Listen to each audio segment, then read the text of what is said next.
is Veronica Smirnoff. I studied at the Slade School of Art for my BA and got my postgraduate from the Royal Academy Schools in London. Redolent of Greek icons, miniature and pre-Renaissance paintings, my work is constructed with traditional elements, gesso and pigment, ground from semi-precious stones, mixed with egg yolk and white wine to make the paints. The boards I paint on are made of oak and birch and come from the Russian monasteries. This lends the work a religious undertone, but at the same time underlines the focus on this conjunction of the new and old, familiar and peculiar. I was first exposed to icon painting when still a student at the Slade. I went to the monastery where my panels now come from and became an apprentice to an icon painter. I was instantly taken by sensitivity of relative positions of objects in a visual composition and the expressive use of line. Its technique with very strict guidelines, canonic rules, and its logic where nothing is accidental. I've always been interested in the construction of the iconic, but also its close link to folklore and popular art. By that I mean flat moulding of figures, abstract effects of colours, tilted depth, schematic organisation of the space.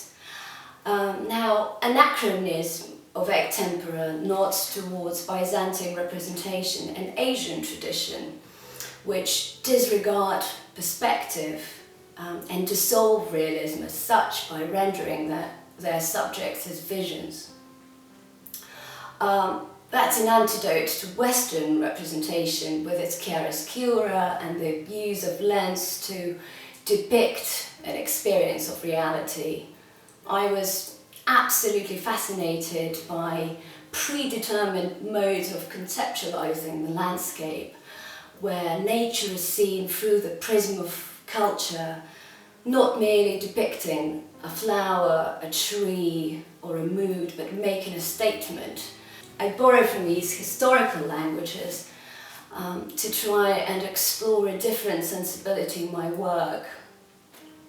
These historical references are also important in the light of somewhat interchangeable nature of images these days. So these references become less about appropriation and more about intuition, launching a journey into fantasy and myth, acknowledging beauty and absurdity.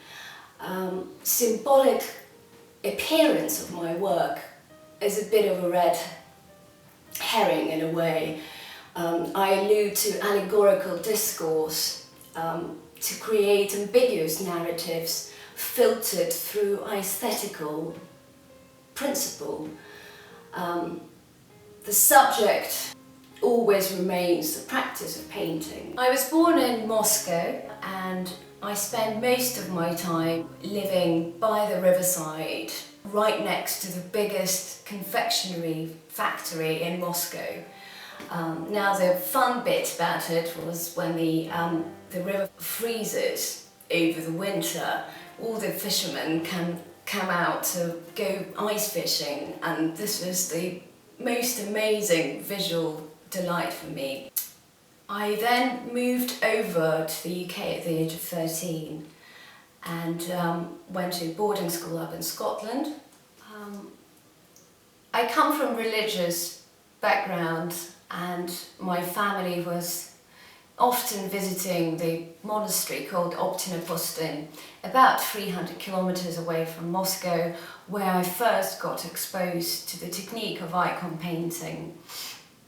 I went there and became an apprentice to an icon painter who was also my family's spiritual mentor.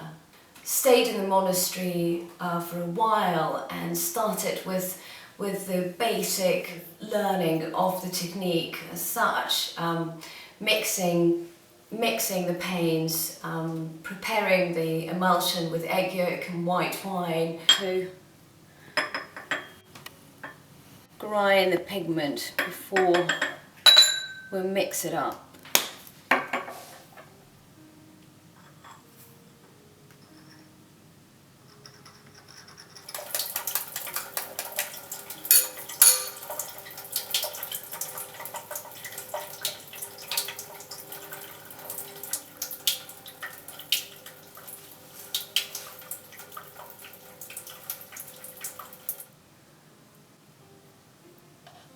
The more I got the gist of it, the more I was absolutely fascinated by the methodology of it.